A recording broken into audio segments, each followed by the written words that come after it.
Subscribe to our channel and press the bell icon for the latest updates.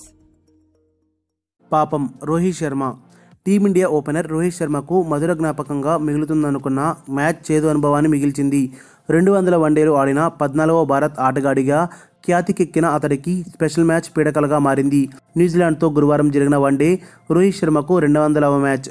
ఇది తనకెంతో ప్రత్యేకమైన match అని చెప్పిన కొద్ది నిమిషాలకే ఊహించని విధంగా అతడికి షాక్ తగిలింది. కోహ్లీ స్థానంలో నాయకత్వ బాధ్యతలు కూడా చేపట్టి జట్టును నడిపించిన రోహిత్ శర్మకు ఈ మ్యాచ్ ఘోర పరాభవాన్ని మిగిల్చింది. టాస్ ఓడిపోయి ముందుగా బ్యాటింగ్కు దిగిన భారత్ జట్టు వడివడిగా వికెట్లు చేజార్చుకుంది. 35 పరుగులకే టాప్ ఆర్డర్ కుప్పకూలడంతో టీమిండియా కోలుకోలేకపోయింది. కివీస్ బౌలర్ ట్రెంట్ బోల్ట్ పదునైన బంతులకు భారత్ బ్యాట్స్మెన్ల దగ్గర సమాధానం లేకపోయింది. స్పెషల్ మ్యాచ్లో సత్తా చాటుతాడనుకున్న రోహిత్ శర్మ సహా అందరూ చేపచుట్టేయడంతో టీమిండియా ఘోర పరాజయాన్ని నమోదు చేసింది. 23 బంతులు ఎదుర్కొన్న రోహిత్ శర్మ కేవలం 7 పరుగులే చేసి నిరాశపరిచాడు. తర్వాత అందరూ అతడి దారిలోనే పయనించారు.